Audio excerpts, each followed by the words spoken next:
Good morning po. And praise God kasi ang dami testimony ngayon. Talagang puro tayo ng pagpapala. Minsan kasi, minsan kasi yung maliit na bagay, hindi natin pinapansin, pero kung tutusin, yung blessing, iba't ibang klase, iba't ibang klase yung sukat, pero lahat yun ay blessing sa atin. So, recap ulit tayo, last week, natutunan po natin na hindi yung pumapasok sa bibig ng tao o yung kinakain natin or yung actions natin ang nagpaparumi sa atin.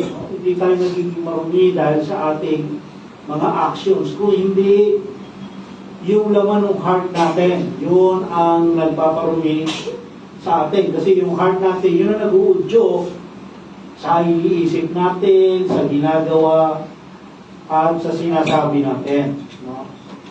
Natutunan din natin na tanging ating Panginoong Jesus lang at ang Holy Spirit o tanging ang Diyos lamang ang makapag-release nito. So, today naman, tignan naman natin yung epekto. Ano ba epekto ng ating faith sa kalooban ng Lord? Kaya ang title natin is Amazing Faith in God's Provision. Galing sa Mark chapter 7, verse 24 hanggang 30.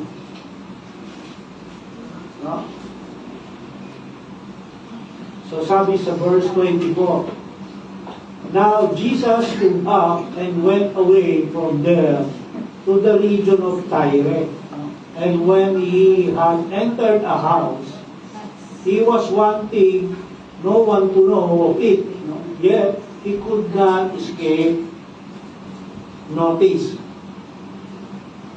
So, yung Tyre, yung lugar na Tyre or Tiro sa Tagalog, hindi na bago yun sa pagdinig natin, dahil madalas nating, yung mga nakaraang sermon natin, ay nabanggit na rin natin ito, At sa tuwing gusto ni Jesus magpahinga, dito siya pumupunta.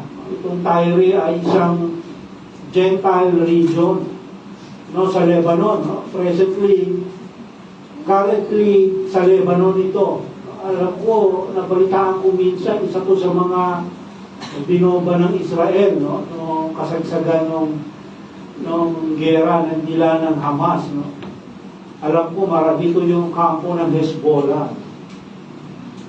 So, yung pagpunta nila rito, may kinalaman pa rin, Nakamatandaan natin yung issue nung nakaraang mga sermon natin ay tungkol sa tradisyon ng mga Pariseo, yung pagiging unclean. So, yung pagpunta ni Jesus dito at ang story na ito ay may kinalaman pa rin tungkol sa pagiging unclean. Kasi yung mga Gentiles o mga Hintil, ulitin natin, pag sinabing Gentile, hindi Hudyo, hindi Samaritan. Kasi nung time nila, tatlong uri ang tao. Yung classification ng tao, tatlo. Jew, Samaritan, at saka Gentile. Yung Jew, siyempre, 100% ang Jew. Yung Samaritan, 50-50, or kung tawagin natin dito sa panahon natin, mga Bilam. And then, Gentile, kung 100% na ibang lahi. So, yung Tiro, lugar ng mga Gentile yan, kasi nasa Lebanon yan. Sila basta Gentile, considered na unclean ng mga Hudyo. Tinuturing sila mga unclean. At itinuturo ni Jesus sa mga alagad yung katotohanan about cleanliness. Kasi itong mga alagad, sila yung mga future leaders ng church. I-build kasi ni Jesus yung church. At yung mga alagad, sila yung mga future leaders ng kanyang church. Of course, maliban doon sa isa, maliban kay Judas, no? Kaya nga sabi ni Paul sa Galatians chapter 3, verse 28, basahin natin, no? Galatians 3:28, sabi ni Paul, wala nang pagkakaiba ang Hudyo at ang Grego. Yung Grego meaning Gentile, no? Kasi yung word na Grego minsan ginagamit as pamalit sa word na Gentile, no? Sabi, wala nang pagkakaiba ang Hudyo at ang Grego, or ang Hudyo at ang Hintil, ang alipin at ang malaya, no? Wala na rin pagkakaiba. Kapag na kay Jesus na tayo, wala nang pagkakaiba, wala nang discrimination. Ang lalaki at ang babae, no? Kasi noon yung babae walang halaga, no? Yung time nila, pero nung sa kingdom, no? Wala nang pagkakaiba, no? Kayong lahat ay iisa na dahil sa inyong pagkikipag-isa kay Kristo, no? Yung pagkikipag-isa natin kay Jesus, na wala na yung discrimination, no? At isa pang dahilan ng pagpunta nila dito para makaiwas sa prosecution, no? Matatanda natin last sermon na yung mga religious leaders galing Jerusalem pumunta pa ng Capernaum, no? Para lang i-prosecute si Jesus, no? Para hanapan ng butas kung ano yung ikakaso nila kay Jesus, no? At kung maalala natin, bago mag-feeding ng 15,000, no? Katapos lang nung mag-ministry ng mga alagad, tumawid sila para magpahinga, no? Para makapagpahinga yung mga alagad, sabi ni Jesus, tumawid tayo para makapagpahinga. Hindi rin sila nakapagpahinga, no? Dahil pagkawid nila, nakakita sila ng mga tao nagpuntahan na naman, sumunod yung mga tao. So, pati yung mga religious leaders, no? Kaya hindi sila nakapagpahinga. So, itong pagpunta nila sa Tiro, perfect getaway, sabi nga, no? Sabi natin, no? Kapag tayo, stress na, minsan, ginagawa natin, nag-outing tayo. Pupunta ka sa ibang lugar.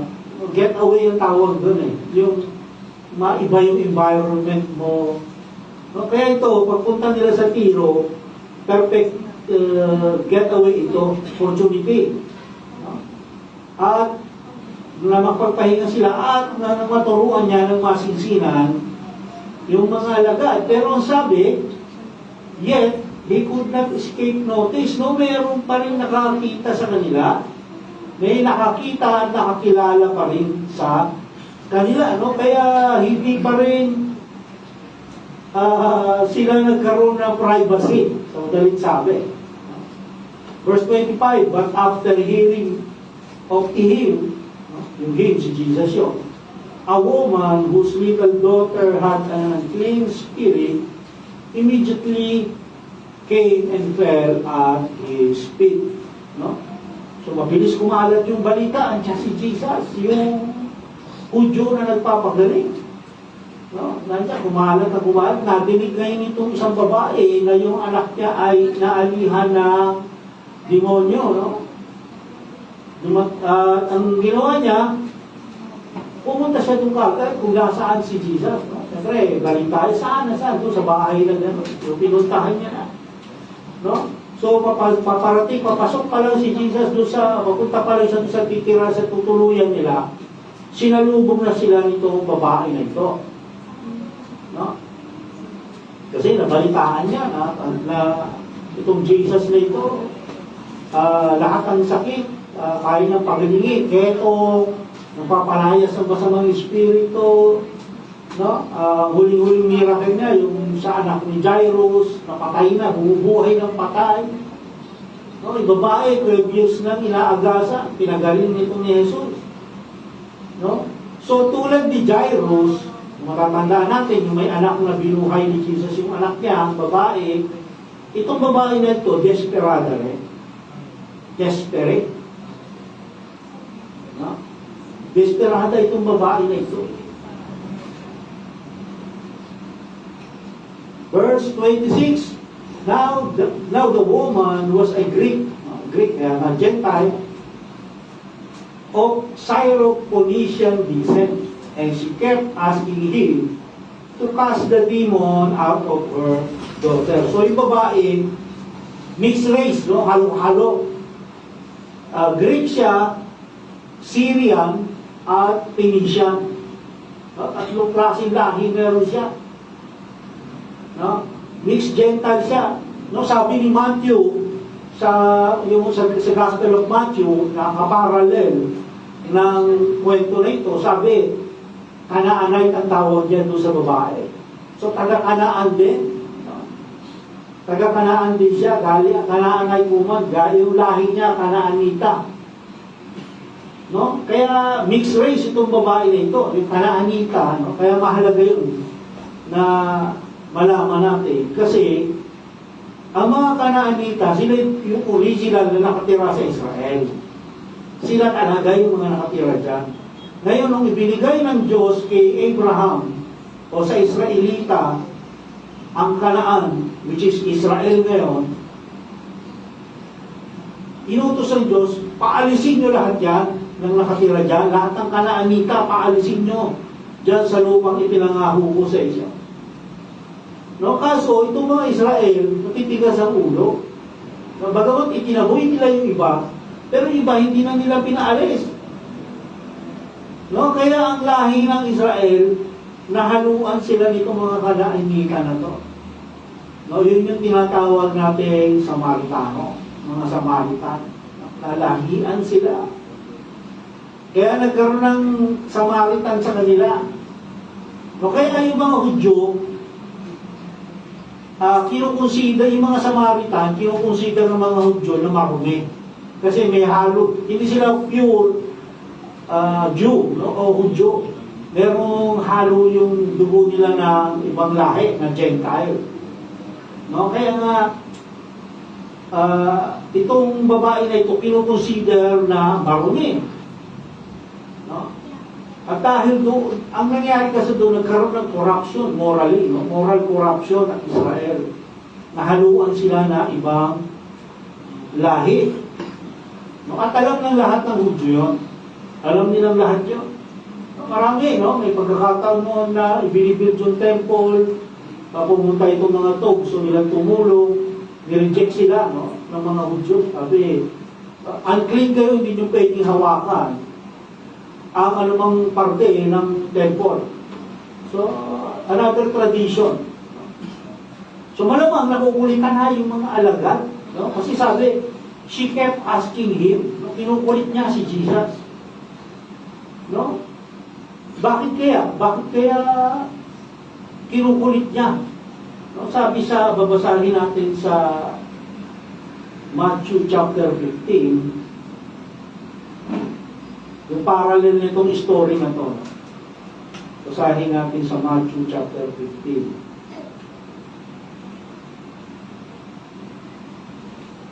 Matthew 15, 22 to 23. So sabi dito, isang Kananea na nakatira doon ang lumapit sa kanya na sumisigaw. No? Panginoon, anak ni David, no? Tinawag niya pa si Jesus na anak ni David. Maawa pa po kayo sa akin. Ang anak kong babae ay sinasapian ng demonyo at labis na pinapahirapan dito. Verse 23, ngunit hindi sumagot si Jesus. Hindi siya sinasagot ni Jesus. Yung babae. Lumapit ang kanyang mga alagad at sinabi kay Jesus, paalisin na nga po ninyo siya. No? Napakaingay niya at sunod ng sunod sa atin. No? Nakukulit talaga yung babae. No? Kasi na-desperada eh. No? Sabihin, naglalakad sila dito papunta doon sa tutuluyan nila. Yung babae, hinahabol siya. Ingay, sumisigaw. Parang yung babaeng inaagasan, no? So, ini-ignore ni Jesus yung babae. Hindi niya pinapansin. At makikita natin, no? Yung sa actions ng babae, na nire-recognize niya yung power and authority ni Jesus para ano siya, no? Para ganun ang gawin niya, no? At ang sabi pa, nagpatira pa. No? Ang sabi pa, nagpatira pa yung babae. So with deep respect, no?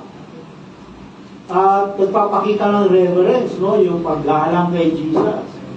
And worship na rin. At tinawag niya ng Son of David si Jesus. No? Pag sinabi mo kasi Son of David, Messianic title yun. No? Son of David, Messianic title yan. Pagka tinawag si Jesus na ganyan. No, nakakatuwa kasi nakita ng babaeng ito yung hindi nakita ng mga Hudyo. No? Nakita niya yung hindi nakita ng mga Hudyo na kung sino talaga si Jesus. No? Nakita ng babae kung sino talaga si Jesus. Hindi aalis tong babae na to, desperada. Hindi aalis to hanggang hindi gumagaling yung kanyang anak. No, hindi yan aalis. At yun ang demonstration ng faith. No, yun ang faith. Isinantabi ng babaeng ito yung kultura niya, kung anong lahi siya, yung relihiyon niya. Teka na ano to eh. Muslim to eh. No, kung hindi man Muslim, basta Arab to eh. No? Yung kultura, lahi, relihiyon, tradisyon, alang-alang sa kagalingan ng anak niya. No? Alang-alang doon sa anak niya, babae, iniisip niya, wala nang makakatulong na iba sa kanya, kundi si Jesus na lang. Si Jesus na lang ang pagtanging pag-asa niya. No? Si Jesus na lang ang makakatulong sa kanya. Wala nang iba. Kasi ibang klase yung problema ng anak niya. Sinasakian eh. Hindi naman niya pwede dalhin sa doktor. Hindi kaya gamitin ng doktor yun. Tayo din, ang tao ganito din. No? Kapag nasa lowest point na tayo ng ating buhay, yung pakiramdam natin, hindi na natin kaya, ang problema, saka pa lang natin tatawagin ang Lord. No? Kapag desperado na tayo, saka pa lang tayo tatawag sa Diyos.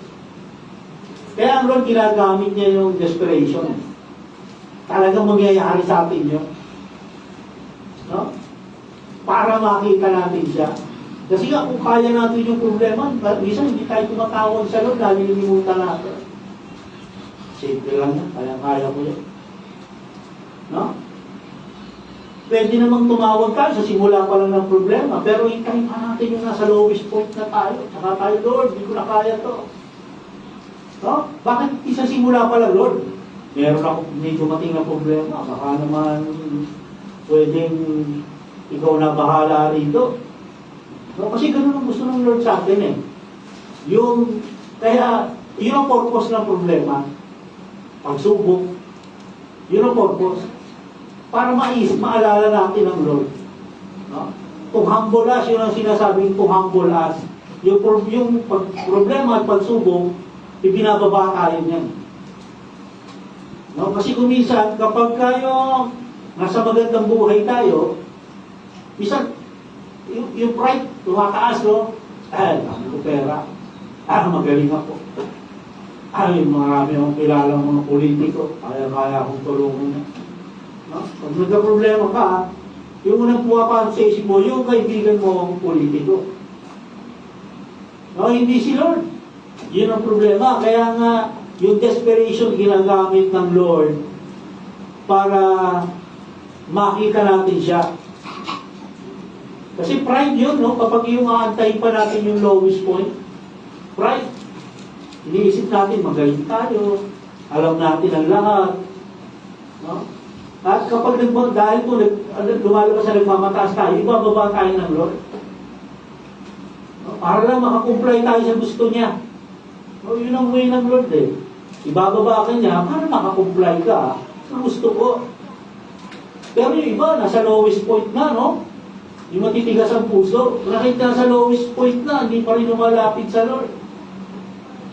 No? Kaya nga nangyari sa iyan. Kasi Gusto ng Lord, hanapin mo siya eh. Gusto ng Lord, lumapit ka sa kanya, pero ikaw hindi pa rin, tika sa ulo mo. No, anong gusto mo? No, ano ang nagiging ending nun? Pag gano'n, yung sobrang pride mo. No? Failure yun. Nagkakaroon ng failure ang ating buhay. No, kumisan, death pa. No, lalo na sa mananampalataya. Death ang nangyayari. Kasi ano sabi ni Paul, kaysa magkasala ka, ibigay mo na yung katawan mo kay Satan para yung spirito mo maligtas. No? Ang tawag doon, premature death. No?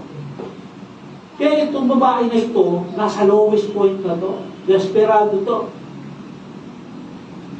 Kaya hindi niya tatantanan to si Jesus hanggat hindi ginagrant ni Jesus yung kahilingan niya. So, finally, sumagot si Jesus sa kanya, sabi, and he was saying to her, let the children be satisfied first, for it is not good to take the children's bread and throw it to the dogs. No? Itong dalawang magkasunod, 27 at 28 na verses, madalas yan, very controversial yung verse na yan. Very controversial yan. Madalas siya mapagdebatihan, no? Kung ano ang tatlong ibig sabihin. So ngayon, aalamin natin ano ba ang ibig sabihin mo.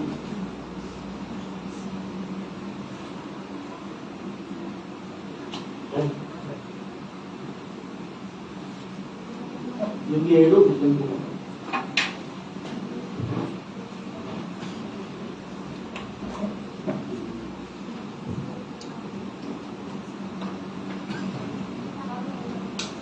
So, basahin natin yung verse 27. Nabasa ko na, no? So, itong verse 27 and 28, very controversial yan, no? Nami-misuse yan. Nami-misapply. At nami-misinterpret. No? Believers man o hindi, nami-misinterpret nila yung verse na yan. Pero bibigyan natin ng linaw yan. So, pagkatapos na hindi pagpansin ni Jesus doon sa babae, doon sa mga sa hinihiling ng babae, nag-response na din siya gamit ang isang parable, no? Makikita natin, yung sagot sa kanya ni Jesus, parable pa rin, no? Parable, kasi anong dahilan, bakit parable na? Para yung may pagdinig lang ang makarinig. Ibig sabihin, para yung mga pinili lang ang makaunawa.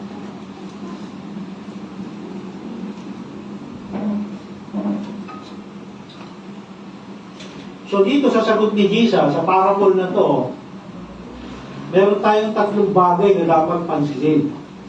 No? Una, children, mga anak. Okay? Pangalawa, bread or tinapay. At pangatlo, dogs or aso. So, alamin natin anong relasyon at koneksyon ng tatlong ito. No? Una, sino yung mga children na sabi, it's not good to take the children's bread. No? Let the children be satisfied first. Sabihin, yung mga anak muna dapat pakainin. No? Sino ba itong mga anak na ito? So, tignan muna natin yung Matthew chapter 15, verse 24. Ito yung parallel niya eh. Matthew chapter 15. No? Sabi, but he answered, Jesus, and said, I was not sent except to the lost sheep of the house of Israel. No? So, sa Tagalog, sa mga naliligaw na tupa ng sambahayan ng Israel, lamang ako isinugo. Ito yung main purpose ni Jesus ng pagkakatawang tao niya.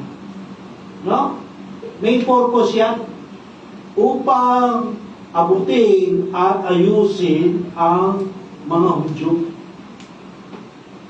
No? Sabi pa sa Romans chapter 1 verse 16, no? For I am not ashamed of the gospel, for it is the power of God for salvation to everyone. So yung gospel, ang power ng Diyos, so, tandaan natin ito yung gospel, ang power ng Diyos, para sa kaligtasan ng lahat who believes, no? Yung mga nananampalataya. Okay, to the Jew first, una sa mga Hudyo, and also to the Greek or mga Gentile. So palaging una yung Jew.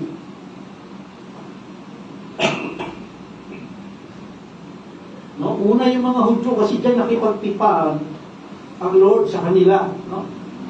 Yung salvation para sa lahat. No? Pero una ang mga Hudyo bago ang mga Gentile. So, sa madaling salita, yung tinutukoy doon ng mga children ay mga Hudyo. Okay? Yung children, mga Hudyo.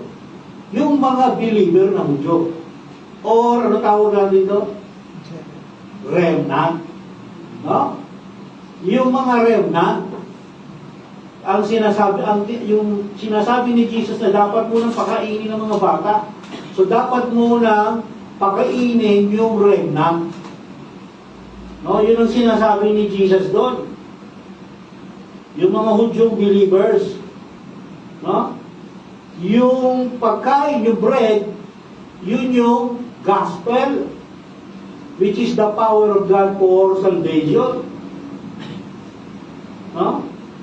Na yung gospel nakaprioritize para sa mga Hudyo. No? Yun ang purpose. Bakit nagkatao-tao si Jesus? Para ihayag o ilatag yung gospel sa mga Hudyo. At mula sa kanila, mula sa Hudyo, no, makikilala ng mundo si Jesus.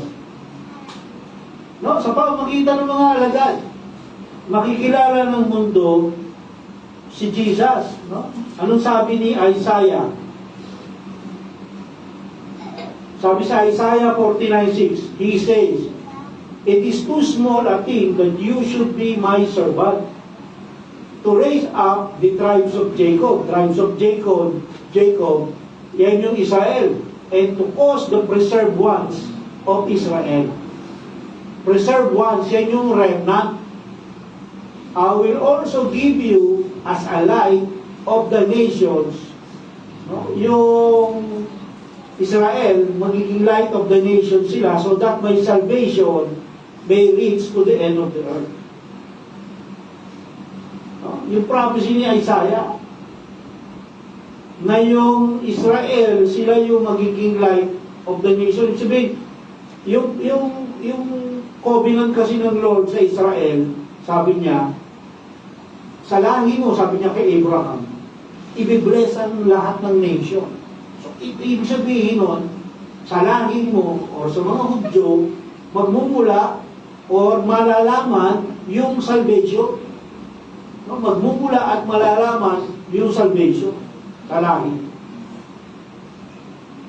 Okay, kaya sabi ni Jesus, kailangan munang pakainin yung mga children. No?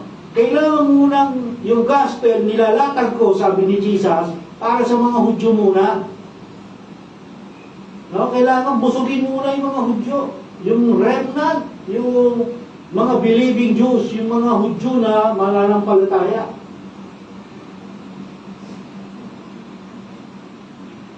No? Balik tayo sa 27. Okay, so tignan natin, no? Yung mga bata, yung children, remnant ng mga Hudyo. No? Yung mga Hudyong nananampalataya. Yung tinapay, gospel.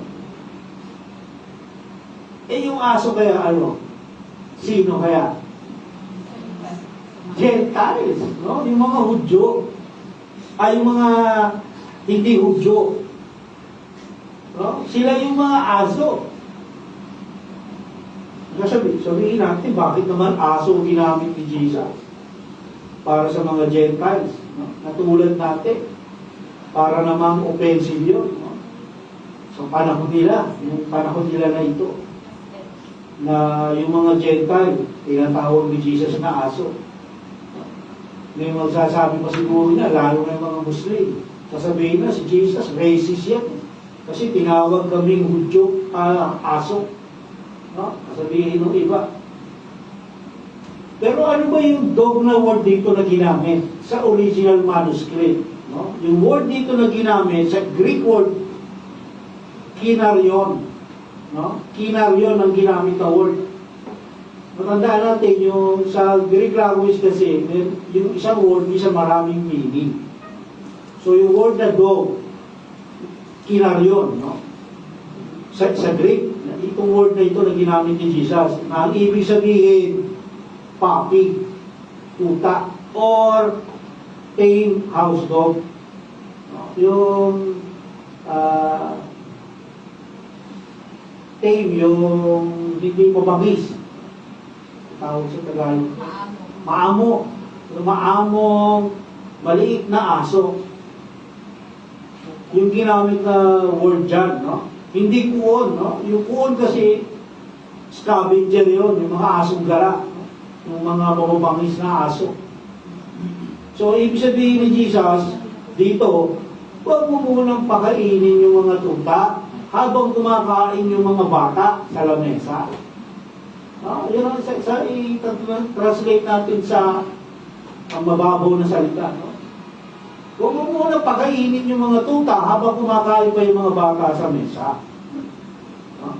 Hindi sinabi ni Jesus na hindi pakakainin ang mga tuta. Kung hindi, antayin lang matapos kumain yung mga bata bago sila pakainin. No? Ang tanong natin, kailan yun? No, kailan ba kainin yung mga tuta? Yun yung tinatawag natin, no, dun sa mga nag-aaral ng Bible study, pag Thursday, yun yung tinatawag nating church age. Okay, kailan ba kainin yung tuta? Sa church age, no? Mula ng, yung church age, mula ng tinatag ni Jesus, yung church. No? Mula ng tinatag ni Jesus yung church, doon nagsimulang pakainin ang mga aso o yung mga tuta. Okay? Ang tanong, naunawaan kaya ng babae o sinabi ni Jesus? Parabol eh. No? Naunawaan kaya ng babae. Eh yung mga alalagya, kung minsan, nagsalita ang parabol si Jesus, hindi maunawaan. Ito pa kaya, Gentile to. No? Ito yung sagot ng babae. But she answered and said to him, Yes, Lord. But even the dogs under the table feed all the children's crumbs. Napakaganda ng sagot ng babae. No? Napakaganda ng sagot niya. No? Hindi niya lang naunawaan yung sinabi ni Jesus. No? Pinakita niya pa yung faith niya. No? Pinakita niya yung kanyang faith. At kung ano ang pagkakilala niya kay Jesus.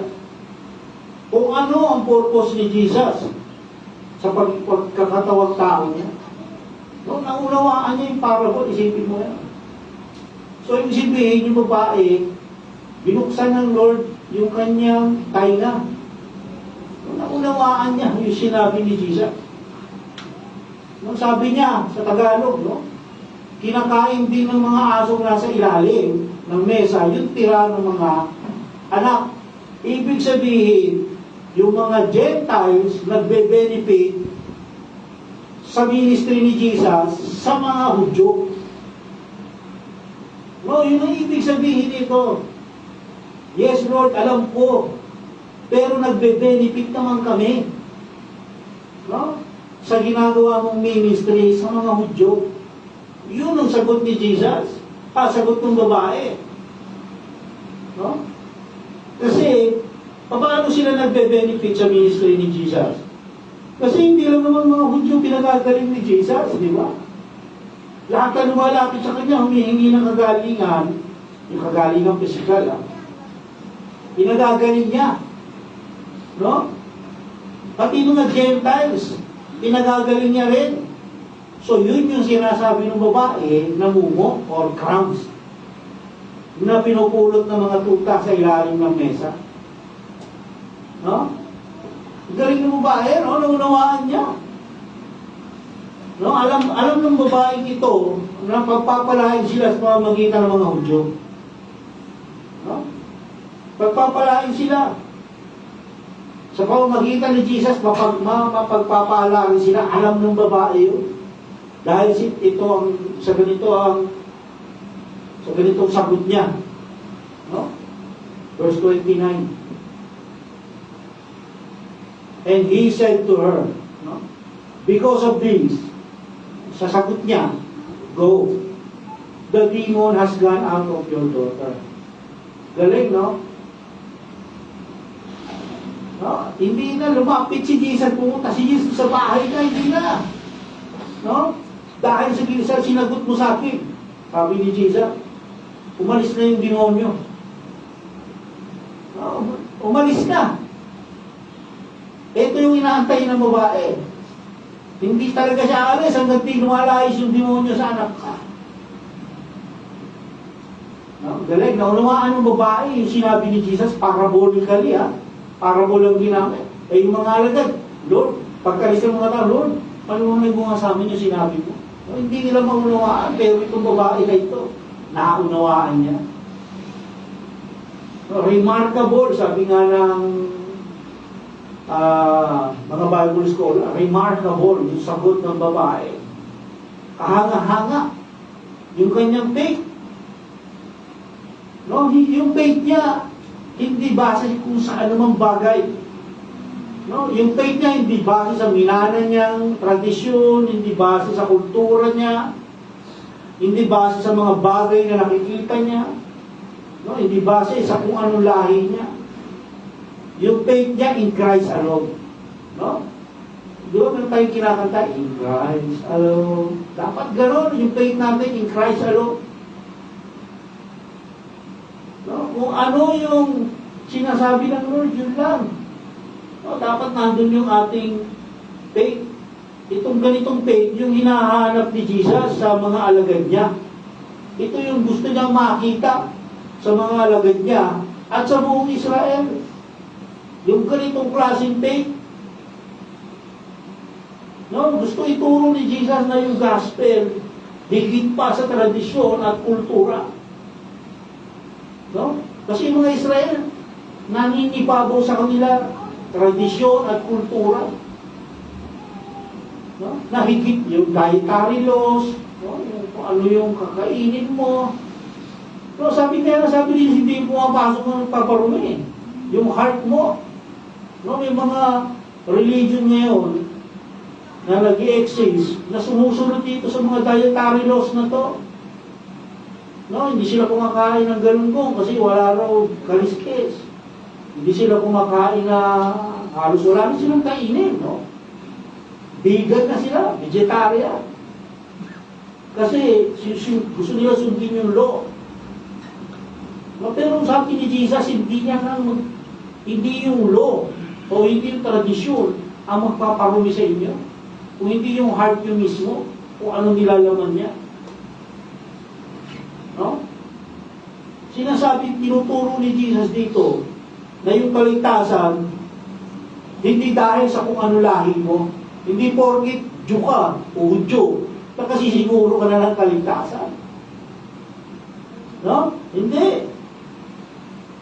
No, hindi naman porkit Gentile ka, wala ka ng kaligtasan. Hindi. Sinasabi ni Jesus, hindi yun. Walang kinalaman yun.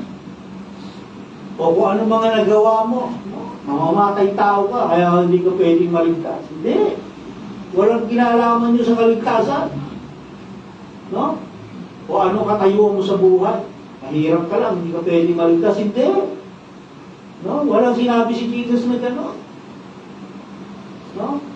Ang sinasabi ni Jesus, yung kaligtasan, matatagpuan nyo sa akin lang. Walang iba. In Christ alone. Diba? Yun ang sabi mo, babae. Sa akin nyo lang matatagpuan ang kaligtasan. Sa ginawa ko, no? Yung nagkatawang tao siya, nabuhay ng walang kasalanan, namatay sa krus, nilibing at nabuhay maguli. Yun lang. Doon natin matatagpuan ang kaligtasan. Kaya nga, yung gospel, yun ang dapat marinig ng lahat ng tao. Kasi doon, nagmumula, yung sabi kanina sa Romans 1:16, di ba? Yun yung power ng Diyos for salvation. No? Power ng Diyos yun.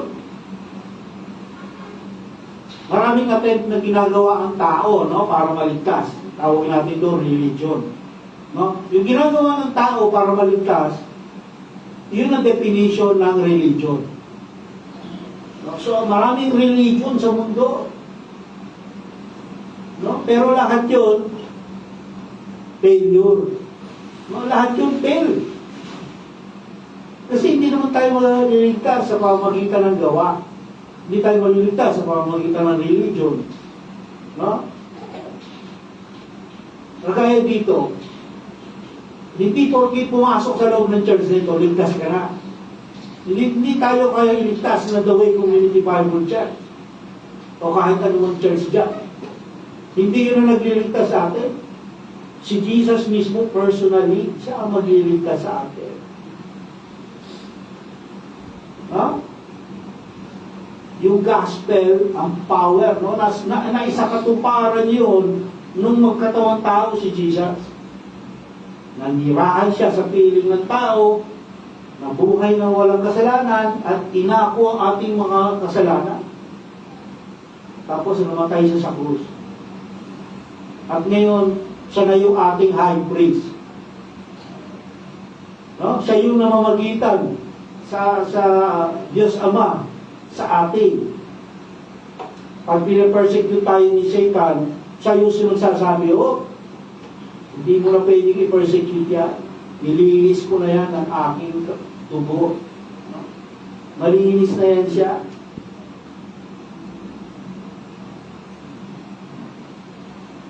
No? So, ano resulta? Tingnan natin. Verse 30.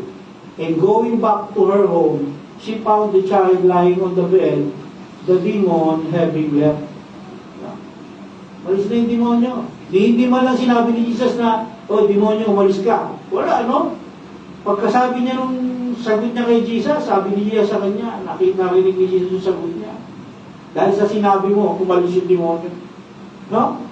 Dahil sa sinabi niya, dahil sa faith niya, umalis yung demonyo. No? Kaya ang tunay na mananampalataya, hindi pwedeng mag-demon possess.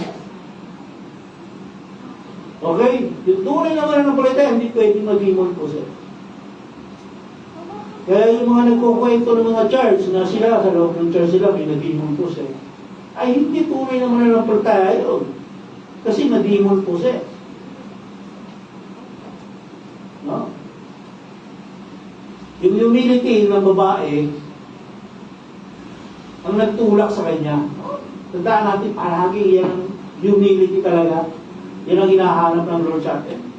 Yung maging humble tayo. Yung humility, yung nagtulak sa babaeng ito para makita niya ng tama, yung tanging pag-asa niya. No?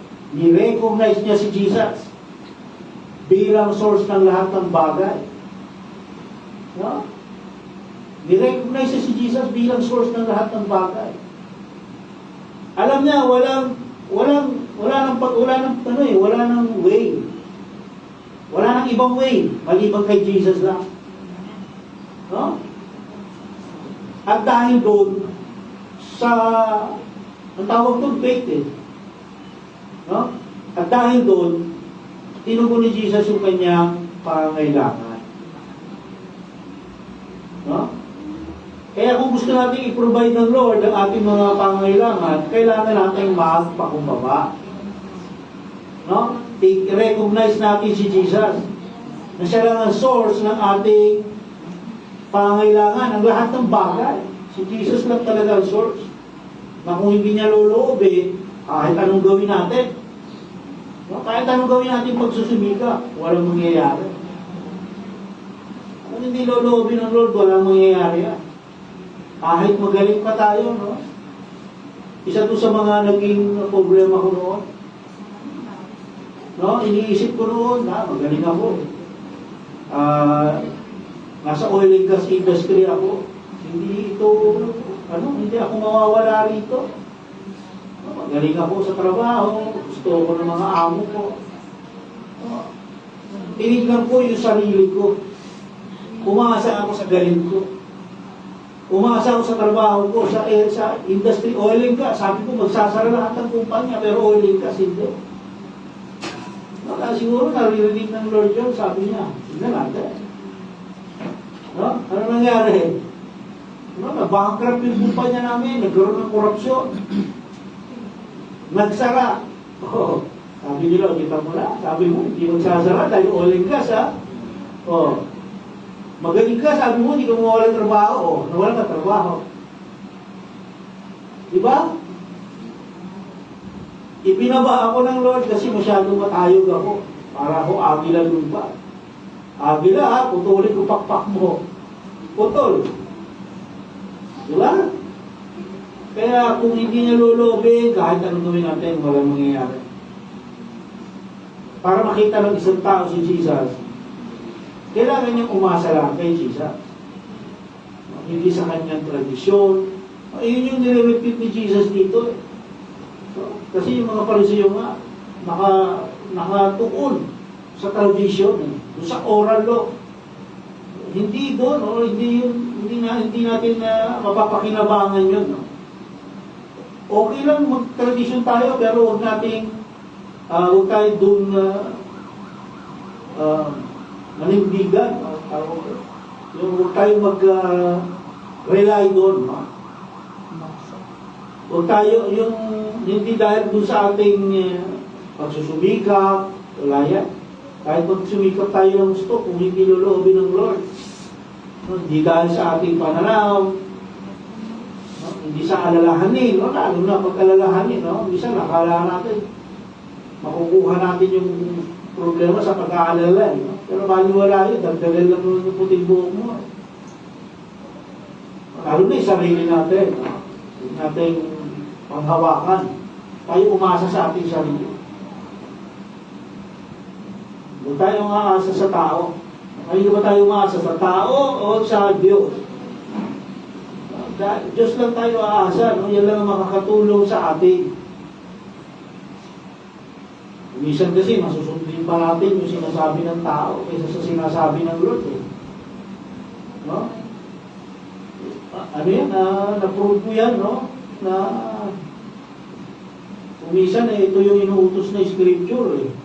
Pero ito yung inuutos ng management. Itimbangin mo sino susundin ko. Minsan ang tao pinipili yung management. Yung tao, kasi meron tayong pakinabang doon. Meron silang pakinabang doon. Meron yung timbang sa kanila. Pag hindi ko sumunod siya, sige. Yan ang pipiliin nila ngayon. Lord, saka na kita susundin. Ito muna. Yung word na yung saka. Yun ang mabigat, no?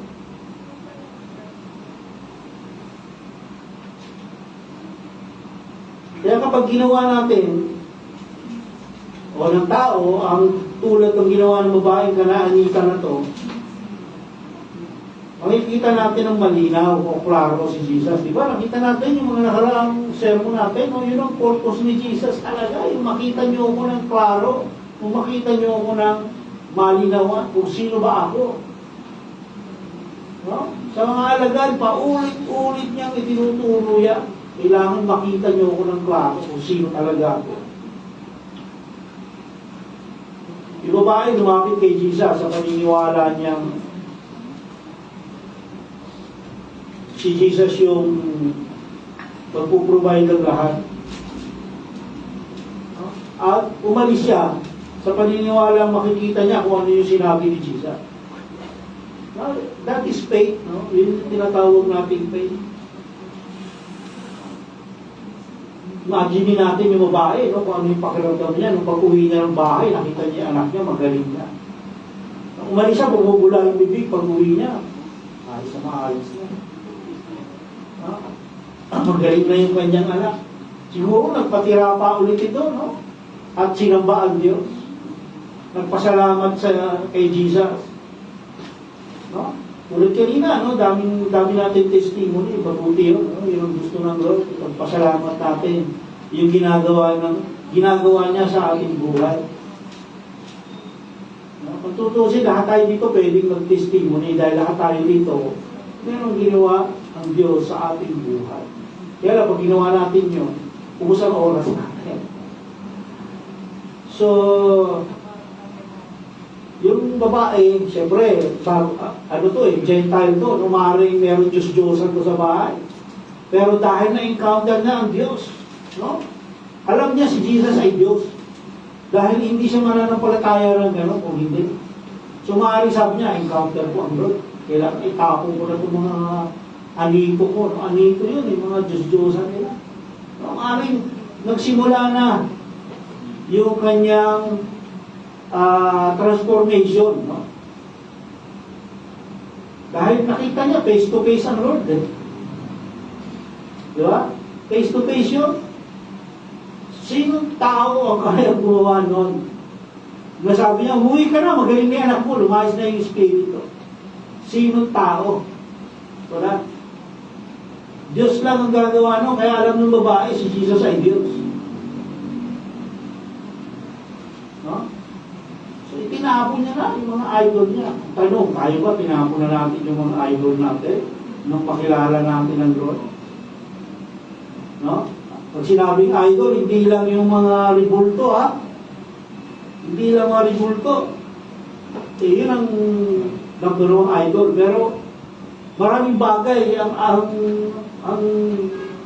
pag sinabing mo idol, maraming bagay yan. Lahat ng pinaprioritize natin sa ating buhay above God, no? Nang higit sa Diyos, idol yan. Lahat yan, idol. Ang tanong, na-dispose na ba natin yan? No? Napakaganda example kasi nitong babae na ito, eh. No? Mas nakilala, isipin mo, mas nakilala ng isang Gentile woman kung sino talaga si Jesus or yung pagiging Messiah ni Jesus kaysa Hudyo, no? Kaysa sa bayan ng Israel, no? Na bayan na pinili niya, no? Isang Gentile woman ang unang nakaunawa ng mystery ng kingdom. No, kung titignan natin yung gospel, no, itong babaeng ito, siya ang unang-unang nakaunawa ng kingdom. Dahil doon sa mga sagot niya. Siyempre mo, parable yung binitawan ni Jesus, sinagot niya ng parable din. Galing, no? Magaling yung babae.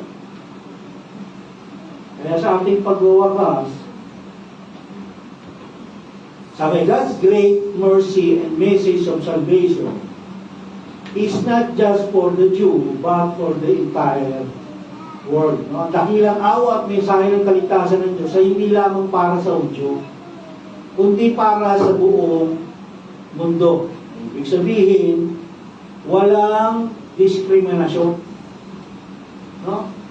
At tanging sa pamamagitan lamang ni Jesus, tayo maliligtas. Wala nang iba. No? Hindi natin kayang iligtas yung ating sarili. Yung works natin, walang kwenta lahat yan. No? Hindi tayo maliligtas niya.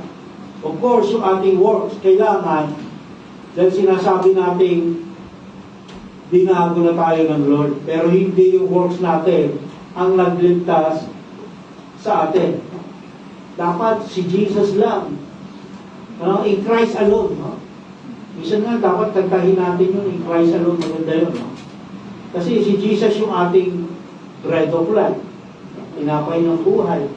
Siya yung sustainer natin. Siya yung nagsusustain ng lahat. No? Siya yung ating provider. Nagpo-provide ng lahat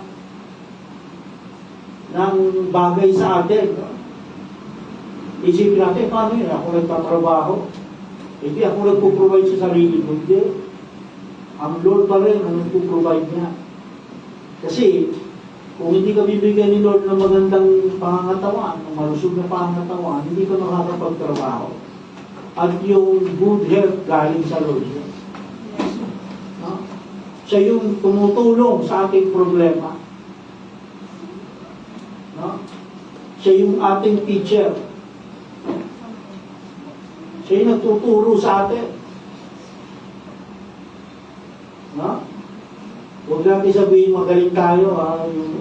Galing ako, scholar ako sa school. Valedictorian ako sa school. Valedictorian. Sasabihin natin pagmamalaki yun kasi yung ating talino galing pa rin sa Lord ko. No? At siya yung ating hari. No? Kapag hari, sabi, ang utos ng hari hindi dapat mabalik. No? So dapat lahat ng utos ng Lord, ni Jesus sa atin, dapat susundin natin. Kasi siya yung hari ng ating buhay. Okay?